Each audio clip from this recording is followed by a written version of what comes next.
Aber das macht ja keinen Sinn, wenn wir nach ins Projekt switchen, wieder zurück in das Working Project. Alter, jetzt ist die Krowetten eingefahren am Schluss. Eigentlich sollte man ja ein Tutorial einfach nur machen, wie wir das jetzt aufgesetzt haben. Hey, my name is Anna, and today I want to give you some insights how to make a tutorial with Camo Krooked Mefjus. These are the things you need. 1. A microphone, most obviously the one built in your phone and not the professional ones you use for your recordings. 2. A camera. In this specific case, make sure to use the webcams you bought 10 years ago and not the modern stuff on your phones. 3. Various software, and to spice it up, let's get it coded in formats that aren't supported within any video software, so the editor gets crazy and has to convert all files and sync them manually to get the audio fixed to the video. And that's it. Thank you very much for taking place in this tutorial. And now enjoy some real insights on Overture. Hope to see you soon, and don't forget to subscribe to our channel. Yo, hello and welcome to the very first edition of the track Insights on our Modus channel. This track we're going to look at is called Overture by Camo Krooked and myself, Mefjus. And the boys are going to take it away with their side of the project in Bitwig. Marcus, let's go. Yes, hello. First of all, we started the whole project out in Bitwig, and the idea for this project came about when Bitwig released an update on their arpeggiator. And if you don't know what an arpeggiator is, you can basically draw in sustained notes like here, and the arpeggiator would then re-trigger it in a certain rhythm. So for example, if you put in the arpeggiator that it re-triggers on a 16th note, your sustained note would be staccato notes on 16th. And that's really cool. You can then just play a chord or like each note separated, so it goes step up, step down, or whatsoever. The idea was though, yeah, well, let's listen to something first. True. How does it sound? Yeah, there we go. So basically the increments we're hearing now, you would have to either draw in by MIDI or have an arpeggiator separately, right? So we don't need that now through your approach.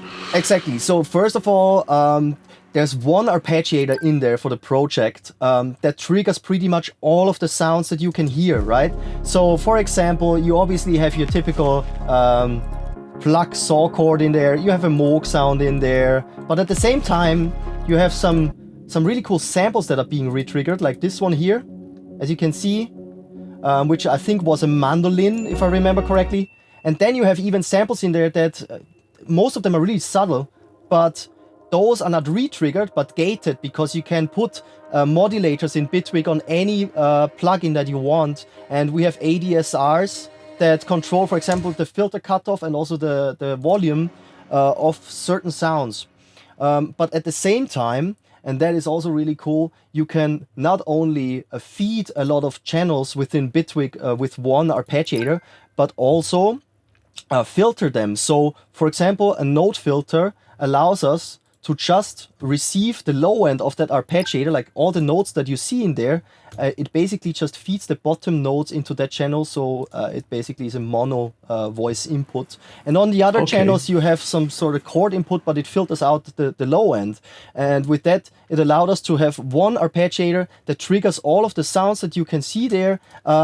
But at the same time, it always changes in tempo, and we achieve that by basically having this one arpeggiator here, and that is modulated by an LFO, so it kind of gets an exponential curve. If I play this now, you even see it here in the playback bar of the ARP, that it goes slower and faster all the time. That's because we have the tempo of the ARP automated. And it's not even on grid, and it was actually really difficult to make it sound organic because we have the re-trigger on by each new hit of a note. So when with the chord that we drew in there hits a new note, then the ARP is being re-triggered. So the automations had to be really organic. It took us a lot of like fiddling around to get there, but we're really happy with the outcome. And second of all, I think the main idea was actually to not having to rely on the grid too much, because when you draw in notes by hand, you would always be like, yeah, I'll make a cut here, I'll make a cut here, maybe here, and stay on the grid, and sometimes go a bit off grid.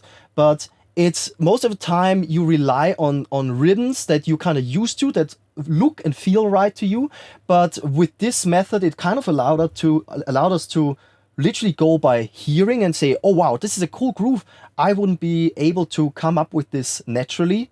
And that was the intro. So the whole tune came about with first only the intro, and then actually when the intro was good, we sent it to Martin, and he said, actually, we should try something like a drop with this method as well. And that made the whole thing even more complicated. I'll go over to Reini because we did the intro together, and then Reini did all those crazy automations. There's a ton of them in there that I haven't even started opening up. But yeah, Reini, show them. Yes, so welcome to one of the things of a few I did on this track, and this was like making all those crazy automations. And well, I start scrolling and you will see the ending of them. Well, there is none. There is kind of none. But that's as well what I kind of like fiddling around, doing like the delay, room, whatsoever. Like there's so much to do with all those automation and those special effects and layers and FX layers, and it's just crazy. Yeah, we are not even through yet. I just keep scrolling. So beginning with the intro. Here, as Marcus said, we had the up speed. In the intro, it stays like kind of on the same speed, and it's just automated by the LFO. And as well, it was a little bit tricky to get like the intro, as well the drum grooves going for the intro, to have like, the balance between the ever-changing rhythm and the one that stays on the grid, so DJs can mix the track. That's important as well.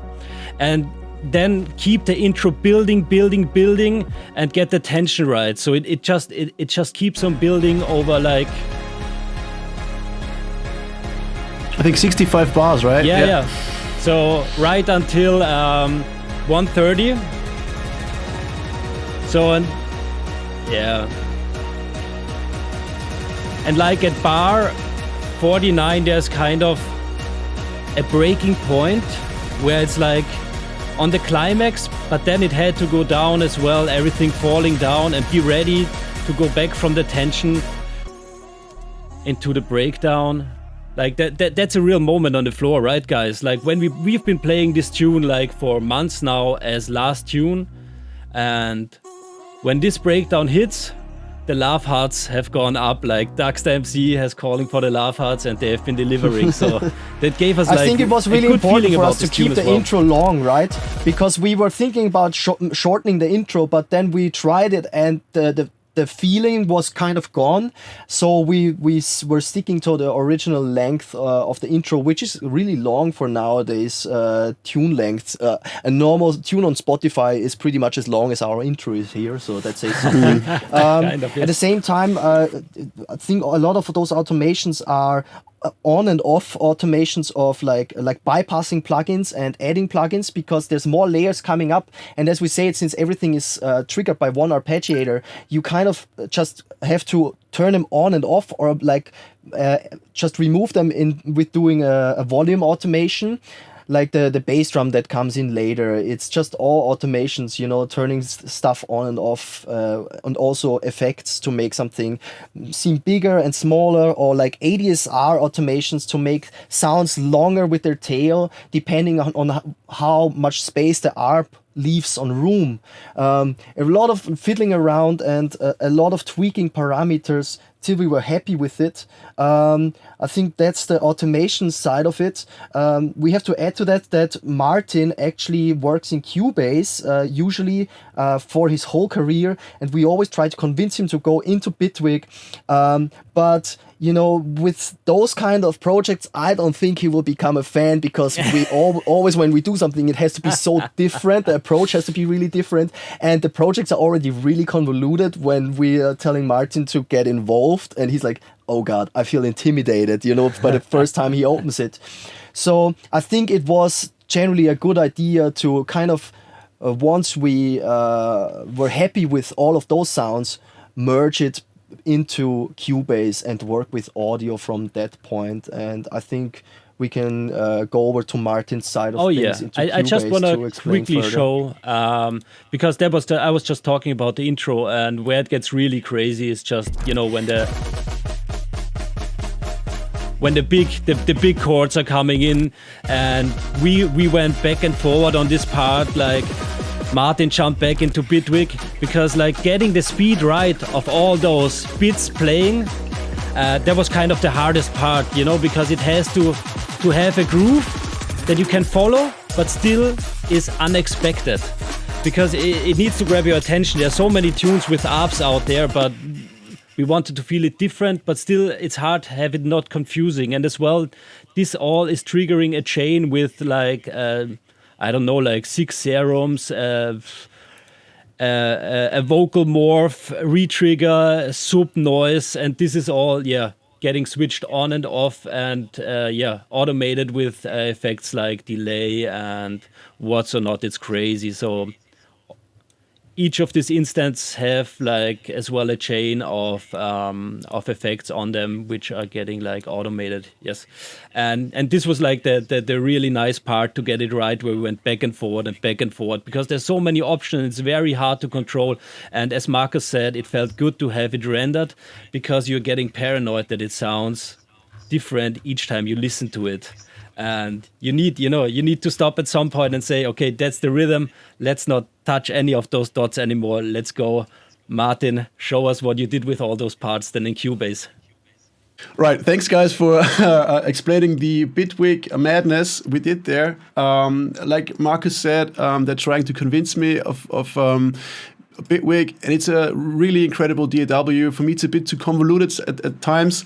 So for this project as well, I think it was a really important step to say, let's render stuff and let's get into audio, because of, like the guy said as well, sometimes the retriggering of sounds did work, but not completely precise. So at some point, it was good to have it set in audio and to be able to see what's happening and to chop it up.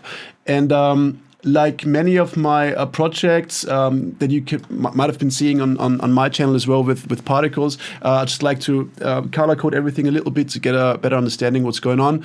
And at the end of the day, it was a really fun project after we got it into Cubase, as far as I'm concerned, because the knob twiddling was really, really annoying. But we got there. Basic structuring as always with those things. I made a couple of folders. You know, you got those drums here, pretty reduced as you would imagine, because the riff, everything together takes up so much space sonically, but also rhythm-wise. So you couldn't really go in and make like a classic two-step or something super out there groove-wise. So by default, the drums had to be really, really straight to be able to fit with what we had going on. And I remember we had a couple of stages with the mix as well. Originally, it was really muddy. Everything was really crammed into the low frequency area of things, because of that sub being constantly re-triggered through the guys' setup. So that was a bit of a challenge to get the muddiness out of the mix, but also the stemming we didn't say I think it was 6 or 7 main stems contained in that ARP project. We didn't bounce them separately because some of them were sonically similarly, so we subgrouped them one more time. So we got one thing here called chord, which is, as you would imagine, like you can hear like 2 synths and 1 noise instance in there. And with that part of the song, it was really difficult to get the mix right, as in mid-side, because there was so much panning going on, left-right stuff, phasing, choruses and stuff. So what I did there is basically I split up this whole stem. I did some pre-processing, obviously, so you can hear it's thinned out quite a bit. But also, I had to send it into different mix stages, and that's something that came together very in the end of the project, was basically split it up into a mix of monos, of mids and just sides separately, to be able to have a bit more control with what was going on here. But this is just literally the mid side of the song, which you can see like here. Sorry, here we go. So you can see it's completely banged down the middle. And the other way it was routed was the side mix, which is literally just on the sides. And between those two, I was able to balance it out and put it in a spectrum where I wanted it to sit. And then it got some more further treatments and EQing, controlling the sound a little bit. And that was the tough part mix-wise. And like Riley said in the beginning, it was a big back and forth the whole song, where I was creating some answering sounds to the sort of questions that were generated by this ARP riff, and so there's some sounds coming back in at the end of the bars. There's some sounds created at the very beginning of the bar. So it's like hit, arpeggiator, arpeggiator, arpeggiator, answer sound, and then the thing comes back in. So that sort of rhythm was created like this. And I think very, very in the beginning, at the end of the project, we sketched something. It was like a little bit of a more melodic, rollery type thing, which gave the song another sort of dimension, as in groove-wise, because I felt like the main parts were all very much machine gun. The groove was very much based around the arpeggiator, exactly. It was very staggery, and like there was so much shit going on. So we felt like, it would be nice to have like one smooth 16 bar phrase that sort of releases you out of the song, if you know what I mean. So like this approach was the opposite around. The bass sounds are very sustaining and flat, and the drums are picking up pace, like you can hear in this thing, like a rollery type thing. And that, I think, gave it a really nice twist as well. I think what you forgot to mention, Martin, is mixing-wise, because you said that the whole mix was really muddy in the beginning. I remember you fiddling around with the pitch envelope of the the stab sub bass, because obviously it almost travels like a bass drum, and that's why the drum groove in the drop had to be set really sparse. Also the bass drum, there's only one bass drum always on the one, and then it's empty for the whole lot. Yeah. Because the step bass kind of had to feel like a bass drum, but that also makes the mix super claustrophobic. So you really had to clean up the low mids and had to like really tweak the pitch envelope until it was tight, and also sounded a bit different to the bass drum, not sound completely samey, which was quite a difficult task. And I think another thing was exactly. what was hard to get right was like the build up to the drop, and the first and second drop, because it was the ARP getting quicker, building up tension. But somehow you had to get in the groove of what's coming next, like kind of again what I said, like merging the off grid and the in grid together, that it feels right, and that was cool. Martin smashed that, and all together we smashed it, and. It's pretty awesome as well. I really like the build up to the second drop, because again it's a little bit different, gets slower, and then like picks up the pace, and then like the drop has let's listen to it. One of my favorite parts. That's a great moment. As the method evolves, we dissolve all control. Nice one. And with this, I think we can wrap it up. This was our first track inside. The track is called Camo Krooked Mefjus Overture, out on our label. Boys, you want to say like a finishing quote anecdote? Shoot away. This series, the Track Inside series, we will do constantly now with every release. So make sure you subscribe to the Modus YouTube channel, and obviously check out our new releases. Modus music label is the social tag for all socials. Follow us, and we'll provide a lot of new music in the next few months. Keep it locked. Yes, exactly. Where this comes from, there's so much more. This is only the beginning. So keep your eyes and ears open for more. Stay tuned, guys. Peace.